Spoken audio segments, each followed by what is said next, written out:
Coucou, c'est Tatanexua et aujourd'hui on va rentrer dans le vif du sujet de l'écriture. Oui, ça y est, on est prêt pour écrire. Vous avez votre support d'écriture, logiciel ou non, vos fiches personnages, une intrigue qui se dessine et peut-être même un plan. Eh ben, si on s'y mettait, comment débuter un roman?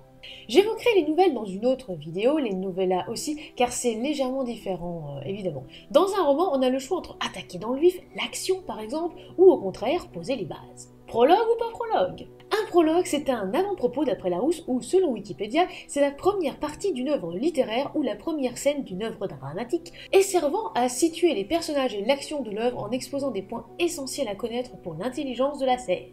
Certains seront sûrement contre les prologues et au contraire il y en a d'autres qui seront complètement pour. À titre personnel, je suis pour les prologues, ce n'est pas que j'en écris à chaque fois, c'est peut-être rare même d'ailleurs, ou alors ils font une page seulement, mais je vais nuancer et développer un petit peu. Je ne suis pas pour les prologues à rallonge ou alors d'une longueur assez injustifiée. Certains spoilent même la fin du roman et après on a le 30 ans plus tôt. Ou alors on a ceux qui sont à la mode SDA, donc Seigneur des Anneaux, ou alors ceux qui sont en mode je mets une prophétie, 2-3 trucs un peu clichés, et puis voilà, comme ça ira bien. C'est comme aussi certains qui mettent des prologues juste parce que c'est à la mode. Ah, big, non, on est un peu auteur, on a chacun notre vision, une imagination débordante, des idées en pagaille. Si vous le faites juste parce que c'est à la mode, bah c'est un peu tristounet en fait. Faut vraiment ressentir du plaisir à écrire. Si vous le faites juste parce que vous vous dites un prologue c'est à la mode, donc j'en écrirai un de 3 pages et puis ça va aller, bah non.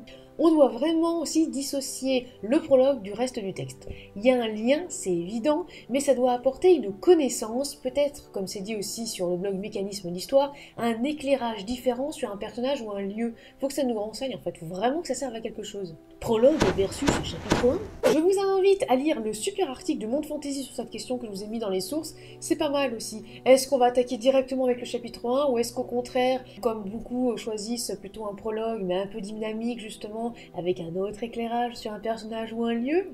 Un prologue aussi, ça peut être un trait d'union entre deux histoires d'une même saga. Il est vrai que par exemple que quand on passe d'un tome 1 à un tome 2 dans une duologie ou d'un tome 1 à un tome 2 à un tome 3 ou un tome 4, quand il y a des cycles par exemple, voire ma chronique de Guillaume Guégan sur la Noxiance, il est vrai que là, les prologues, ça peut permettre de raccrocher, on va dire, un petit peu les wagons, surtout quand il y a par exemple 6 mois à 1 an entre les sorties de tomes. C'est vrai que là, à la limite, ça peut peut-être se justifier. Comme ça, on se remet un petit peu dans le bain et hop, ça va faire un lien avec le chapitre 1. Pourquoi pas? Et le chapitre 1, alors, dans tout ça? Alors, on pourrait dire du coup que le chapitre 1, c'est une introduction du récit, alors que le prologue serait plutôt, on va dire, une contextualisation de l'histoire. Ouais, cette phrase, elle est juste parfaite. Vous la trouverez d'ailleurs dans les liens que je vous ai mis dans les sources. J'ai eu ce souci d'ailleurs, il y a beaucoup de personnes qui ont dit est-ce que je fais un prologue ou pas. Moi j'ai eu ce problème avec mes premiers chapitres de la magie du destin dans le tome 1. Parce qu'il y a certains lecteurs qui m'ont dit ah non mais vous auriez plutôt dû faire un prologue avec ces 4 chapitres. D'autres ah non mais laissez-les comme ça, c'est très bien du chapitre 1 à 4. D'autres encore mais pourquoi vous ne couperez pas en partie et vous mettriez partie 1. Alors j'ai essayé de mettre en prologue lors de ma première réécriture, que j'ai d'ailleurs bientôt terminée. Personnellement j'ai un petit peu de doute, parce que ça ne me va pas, j'ai bien sûr retravaillé, c'est un petit peu moins long, mais ça ne me convient pas en fait. Donc je pense que je vais plutôt remettre en chapitre, voire carrément en partie, je vais tester on va dire les deux, je vais les renvoyer à mes bêtas pour voir ce qu'ils en pensent, parce que ça ne me va pas, je trouve que ça ne me correspond pas et je prends pas du tout plaisir à relire ça. Donc ça veut dire qu'il y a un truc qui coince. Quand vous êtes en réécriture et que vous relisez votre prologue et que vous vous dites j'ai pas l'impression que ça va accrocher le lecteur, ben c'est qu'il y a un truc qu'il va falloir changer en fait. Et donc c'est pour ça que je dis que l'avis des bêta-lecteurs est des fois très important. N'oubliez pas, vous ne pourrez pas plaire à tout le monde. Bon, ça, c'est clair, c'est entendu. Il faut faire aussi ce que vous voulez. Si vous ne prenez absolument aucun plaisir à vous lire, vous n'allez pas aller bien loin. Vous avez envie de mettre un prologue? Eh ben, mettez-le, soignez-le, car c'est la première chose qu'un lecteur, ou même un bêta-lecteur, va lire. Ou peut-être même, si vous envoyez dans une maison d'édition, après le synopsis et le résumé de votre ouvrage, très souvent on va le lire.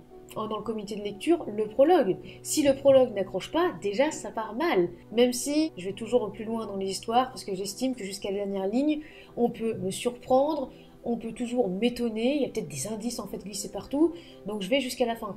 Mais si le prologue est assez bancal, ben c'est un peu dommage en fait.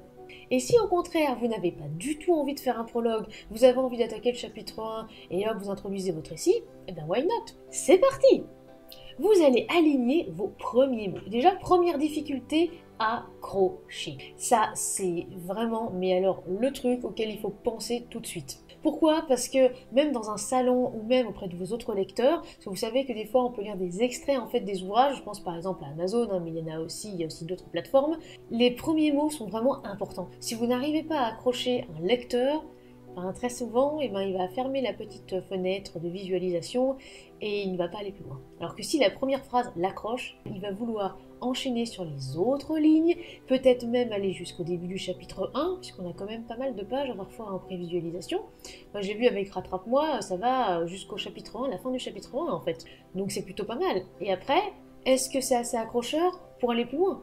C'est un petit peu, on va dire, comme une série où on voit la fin de l'épisode à suivre. Est-ce que ça a vraiment accroché pour qu'on ait vraiment envie de voir la suite? Ou, au contraire, est-ce que, bon, ouais, bof, j'ai déjà un petit peu lu ça, ou, bon, non, ça me rappelle des trucs, pas vraiment envie. Donc vraiment, pensez à ces premières lignes, c'est très important. Après aussi, quel point de vue? On développera ça, hein, le point de vue, puis il y a également aussi l'écriture à quatre mains qu'on n'a pas encore abordé, mais c'est vrai que si vous écrivez avec une autre personne, qui va faire le début? Est-ce que vous allez le faire ensemble? C'est aussi ça qui est un petit peu compliqué quand on est avec d'autres personnes, il faut vraiment accrocher les lecteurs avec deux univers différents. Oui, on a tous, même à quatre mains, on a un univers qui nous est propre. Quel pronom? Est-ce que je fais le je? Est-ce que je fais le il? Est-ce que je fais le tu aussi? Oui, la deuxième personne du singulier. J'ai vu pas mal de romans avec ça, et des fois c'est très réussi. Deuxième difficulté, être dynamique. Le début d'un roman, c'est une présentation. Il faut prendre le lecteur par la main et l'inviter dans votre univers. Comment? De quelle manière? Il va falloir présenter le contexte de l'histoire, le début de l'intrigue, un personnage, un dialogue, pourquoi pas, mais attention de ne pas trop en dire d'un coup. Alors c'est pareil pour les dialogues directs, ça dépend. Des fois, c'est très bien fait, c'est très bien amené, on est directement dedans, ça va. Et puis des fois, on commence avec un dialogue complètement remplan-plan et qui s'étale pendant plusieurs pages. Je trouve ça pas vraiment trop dynamique parce que ça pose les personnages, on n'a pas l'impression qu'ils bougent, on a l'impression qu'ils sont figés là sur une scène et qu'ils sont en train de parler. Mais comme je l'ai déjà dit, il ne faut pas non plus trop en dire. J'ai eu l'exemple d'un livre récemment où les 10 premières pages, c'est la description d'une île. Uniquement. Je peux vous dire que c'était long. Très long. Parce que je ne voyais pas où l'auteur voulait en venir. Surtout qu'après, on a eu une cascade de personnages, et j'étais complètement perdue. Il y avait une cascade de noms, il y a un machin qui faisait ci, il y a X qui faisait ça, il y a Y qui faisait ça, il y a Z qui était là. Alors, sachant qu'on s'était tapé 10 pages de description d'une île, et tout de suite après, on a eu un catalogue de persos, au bout d'un moment, je me suis dit, plutôt l'impression de lire vos fiches à la limite, ou peut-être votre plan, on n'était pas dedans. Et effectivement, ça mettait beaucoup de temps à démarrer, et c'était un OS, hein, je préfère préciser, c'était pas un tome 1. À la limite, un tome 1, que ça présente l'univers comme ça ne m'aurait pas forcément trop dérangé, pourquoi pas.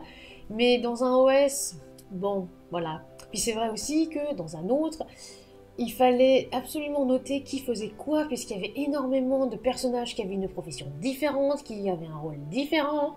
J'avais l'impression en fait d'être dans une capitale d'un jeu vidéo et où à chaque coin de rue vous avez un point d'exclamation pour une quête qui apparaît au-dessus de votre tête, quoi, ou de la tête du PNJ. Donc bon, soyez un petit peu équilibrés.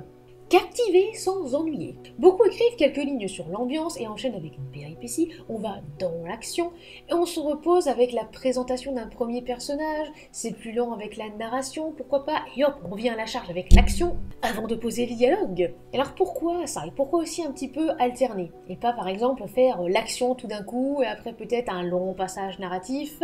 Si vous commencez vite, fort, on va s'attendre à un rythme effréné. C'est un petit peu le cas par exemple pour les thrillers. Et contrairement à certains abus de langage, voir ma vidéo sur les genres, les vrais thrillers, ce sont ceux où il y a du vrai suspense. C'est-à-dire qu'il y a une angoisse de tourner la page suivante. L'angoisse aussi de se dire qu'on est au premier plan, qu'on a peur pour le personnage. On peut se sentir traqué. Il faut tenir un certain rythme, parce que sinon si c'est plus là, le soufflet retombe. J'ai déjà eu le cas d'ailleurs avec un thriller récemment, alors c'était présenté comme un thriller.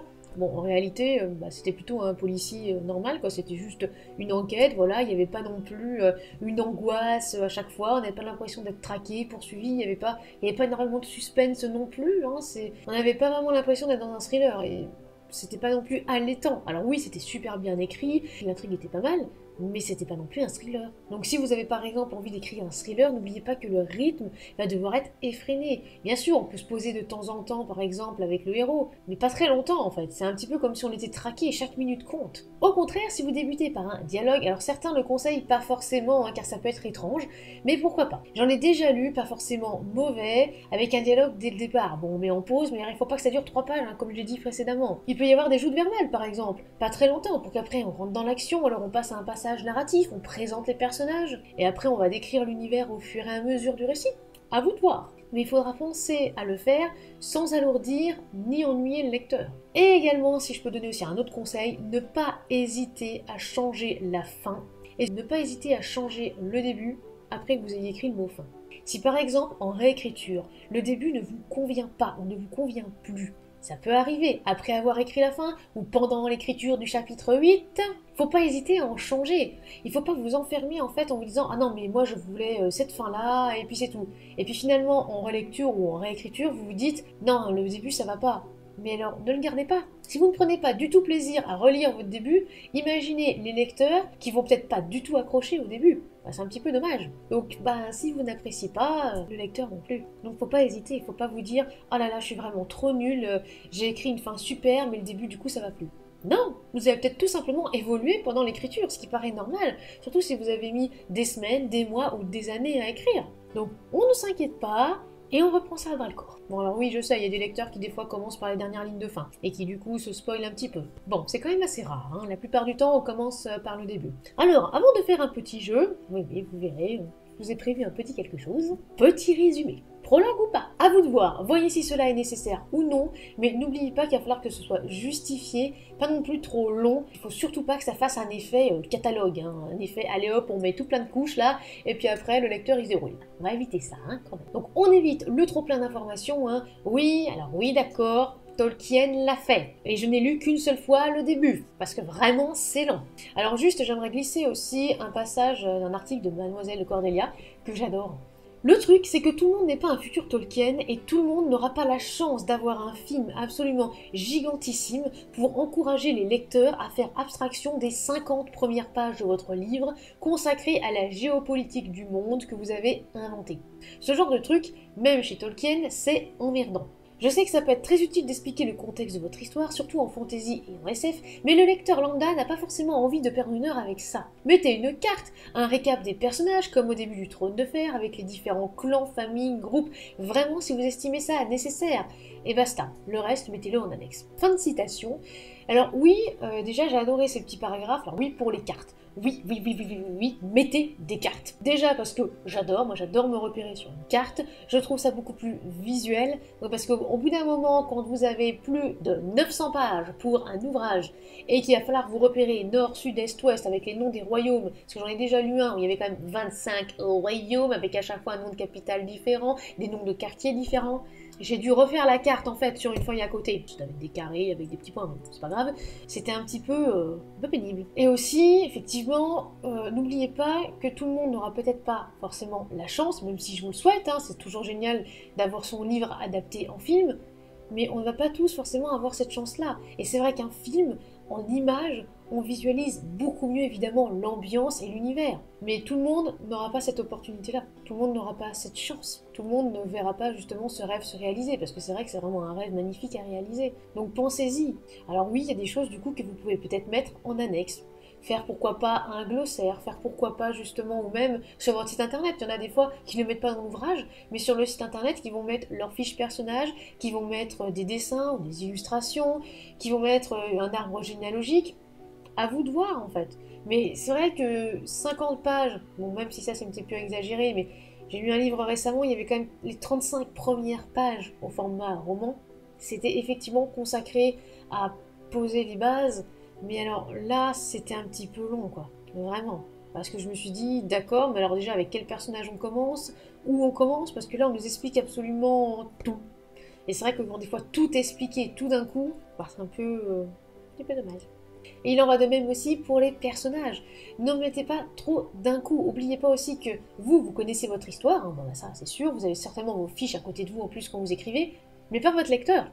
Votre lecteur, lui, il a rien. il ouvre votre ouvrage pour la première fois, il va lire la première ligne. Qu'est-ce qui se passe dans cette première ligne? Évitez de partir bille en tête si par exemple vous avez peur de ne pas tenir le rythme, ou alors qu'au fur et à mesure des pages, vous ne tenez vraiment plus le rythme. Ça, je l'ai déjà lu dans un ouvrage où mais ça partait mais complètement speed, un peu comme moi. Mais après, c'était tout retombé, et c'était un peu dommage parce que plouf, l'effet plouf, comme des fois on peut dire, ou alors le milieu creux aussi, le milieu d'un récit où on ne sait plus trop quoi faire, on ne sait plus trop quoi dire, et après ça repart parce que la fin était peut-être écrite avant. C'est un petit peu dommage. N'oubliez pas que chaque partie de l'histoire est importante, chaque ligne et chaque mot est important. Si par exemple vous estimez qu'un paragraphe que vous aviez écrit il y a 2 ans était parfait, mais au moment de la réécriture, ça vous paraît un peu plus bancal et que finalement, vous vous dites ça n'a peut-être plus trop sa place, pourquoi le garder? Peut-être qu'effectivement, il y a 2 ans, il était peut-être nécessaire, mais que finalement, maintenant, vous avez peut-être mieux décrit, mieux posé l'ambiance, ce n'est plus nécessaire. Soignez votre première phrase. Alors ça, on le met en gros, en gras, en rouge, en ce que vous voulez. Vous le mettez sur un post-it juste devant votre nez, je ne sais pas, mais soignez votre première phrase. J'insiste beaucoup, oui. Mais parce que c'est la première phrase que les lecteurs vont lire. Imaginez, vous êtes dans un salon. Il y a énormément d'ouvrages, il y a énormément de stands. Et les lecteurs, ils vont pas non plus avoir 1000 € à dépenser. Alors oui, d'accord, ok, il y en a. On me chuchote dans l'oreillette qui n'existe pas, que oui, parfois il y en a qui dépensent vraiment beaucoup. Mais c'est rare. Et alors c'est dans des très très gros salons et où, voilà, il y a vraiment des passionnés. Mais parfois, non. Alors je n'ai pas encore fait les recherches sur le budget moyen d'un lecteur qui passe dans un salon du livre, mais pour avoir fait quelques salons, que ce soit de l'autre côté de la barrière ou du côté des lecteurs, il faut vraiment accrocher. Bon, c'est vrai que déjà de loin, on va voir la première de couverture et la 4e de couve. Bon, très rarement le dos. Bon, des fois, parfois, il y en a qui montrent le dos aussi. Quand par exemple, c'est une saga avec plusieurs tomes et que l'image, en fait, de tome par tome, ça fait une image entière. Pourquoi pas? Là, c'est vrai que j'en ai déjà vu qui montraient le dos. Oui, alors le dos du livre, c'est là où il y a la petite inscription. Alors que la tranche, c'est là où il y a les petites papages. Donc vraiment, il va feuilleter votre ouvrage. Parfois même, il y en a qui mettent des extraits juste à côté. Si la première phrase n'accroche pas, malheureusement, il risque de reposer le bouquin et de passer à quelqu'un d'autre. On y va mollo avec l'intrigue. Alors, un livre dont l'intrigue débute tout de suite, ça peut rebuter comme ça peut être complètement apprécié. Personnellement, j'aime bien rentrer dans le vif du sujet, j'aime bien quand on départ en quart de tour, parce que je suis quelqu'un de speed. Donc c'est vrai que je n'ai pas forcément envie d'attendre la 253e page pour que l'intrigue débute. Après, je suis un petit peu plus tolérante en ce qui concerne les tomes 1, puisque forcément, quand je sais que c'est un tome 1 et qu'il va y avoir par exemple 8 tomes après, oui, ça peut exister, on va effectivement présenter l'univers, et l'intrigue va peut-être venir au contraire vers le milieu de l'ouvrage. Pourquoi pas, puisque là on se dit forcément c'est un tome 1. Mais est-ce que vous pensez vraiment qu'en débutant l'intrigue, et j'ai bien dit l'intrigue, je parle pas d'une fin cliff ou quoi que ce soit, vraiment l'intrigue, dans les dernières lignes du tome 1, personnellement, j'ai eu un petit peu l'impression de me faire rouler, et de me dire, finalement le tome 2, est-ce que j'ai envie de l'acheter? Non. Parce que j'ai lu un tome 1 où il s'est pas passé grand chose, l'intrigue a démarré 5 lignes avant la fin, et là je me suis dit, ah d'accord, donc en fait c'est même pas une fin cliff, en fait c'est une fin d'intrigue. Bon, ça pouvait être original, il y en a peut-être qui ont accroché, tant mieux d'ailleurs, mais moi non. Faites-vous plaisir! Oui, par pitié, il faut vous faire plaisir, d'accord? Vraiment. Si ça ne vous fait pas plaisir, si vous n'aimez pas ce que vous avez écrit, que ce soit le prologue, le chapitre 1 ou autre chose, n'hésitez pas à changer. D'accord? On prend du recul, on assimile, peut-être même que vous avez eu des critiques, je parle bien de critiques bienveillantes et objectives. Prenez-les, assimilez-les. Il faut surtout pas, oui, je ferai certainement aussi une vidéo là-dessus, comment réagir aux critiques négatives, mais il ne faut pas vous braquer. Bon, sauf quand la critique est vraiment pas argumentée et que c'est juste fait pour vous nuire. Là, oui, d'accord. Mais sinon, il faut vraiment avancer. Et ne surtout pas se tirer dans les pattes entre auteurs, et je le répète. Alors, on se remonte les manches et on va faire un petit jeu. Je vais vous lire le début de certains ouvrages, et il va falloir deviner si c'est un chapitre 1 ou si c'est un prologue. Oui, il peut y avoir quelques pièges. Ceux qui me suivent sur les réseaux sociaux savent que j'aime beaucoup mettre des petits pièges. Vous pouvez gagner un point plume. Oui, je me suis un petit peu inspirée des vidéos de Defecator. Et j'en suis fière d'ailleurs parce que je trouve ça génial. Donc, des points plumes si vous trouvez, et après on fait un petit bilan de tout ça. Quelque part au-dessus de l'Atlantique, août 1996. La simple idée de vivre m'avait toujours paru difficile. Vivre. Un concept subjectif de nos jours, je dirais survivre plutôt. Ce soir-là, à 10 000 mètres d'altitude, nos âmes en détresse erraient dans l'atmosphère glaciale et hostile. Alors, à votre avis, est-ce le début d'un prologue ou le début d'un chapitre 1?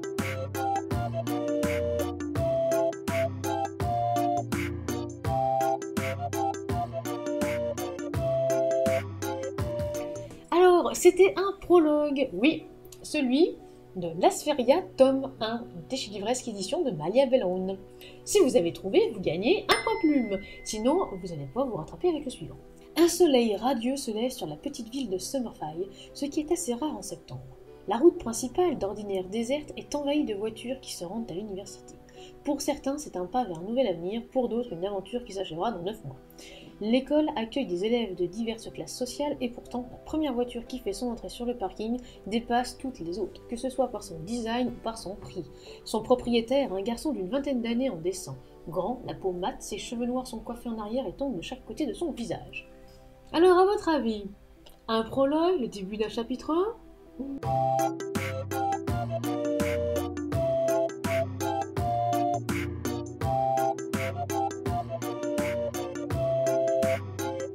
C'était un chapitre 1, le début d'un chapitre 1, celui de Célestine, tome 1 de Laetitia Demko aux éditions Sharon Kenna. Si vous avez trouvé, vous gagnez un point plume. Dans le matin glacial, Jean Marochkini suait à grosses gouttes en se rendant à son bureau. Il était pressé. Plus que quelques formalités à régler et il en aurait fini. Cependant, son embonpoint naturel ne l'aidait pas à se hâter. À peine s'agitait-il qu'une sueur visqueuse cirait son front et ses joues à la peau rebondie, mais peu importait. Cette fois, plus personne ne se moquait de lui et tous l'enviaient. Demain, il partait pour Paris, la ville des plaisirs, et il ferait ce voyage en très bonne compagnie. Alors, prologue ou chapitre 1 ?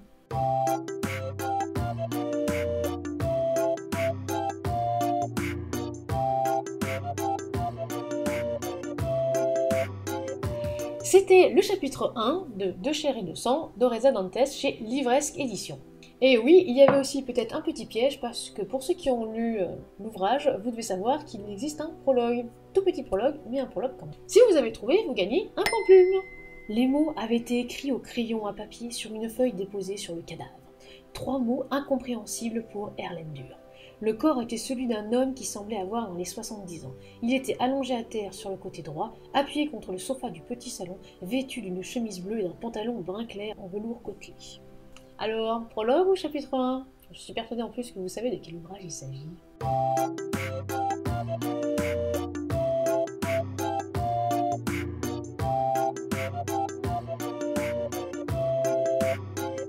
C'était le début d'un chapitre 1. Bon, alors pour le nom, je vais être obligée de le lire. Arnaldur Indridason, les enquêtes d'Erlendur, parce que bon, j'adore cet ouvrage et je sais absolument pas prononcer le nom. Voilà. Si vous avez trouvé, vous gagnez un point plume. Et enfin, certaines personnes naissent, vivent et meurent dans l'ignorance du monde, seulement entourées de leur famille et de quelques amis. Mourir est la dernière étape logique de cette ligne droite. Pour d'autres, la mort est autre chose, une malédiction des plus cruelles. La vie, fil conducteur de tout être humain, se doit d'être vécue, même si nous empruntons tous des chemins différents. Quand la mort vient alors frapper, il ne faut jamais regarder en arrière. Il faut accepter de partir pour l'au-delà en acceptant son propre sort. Alors, prologue ou chapitre 1 ?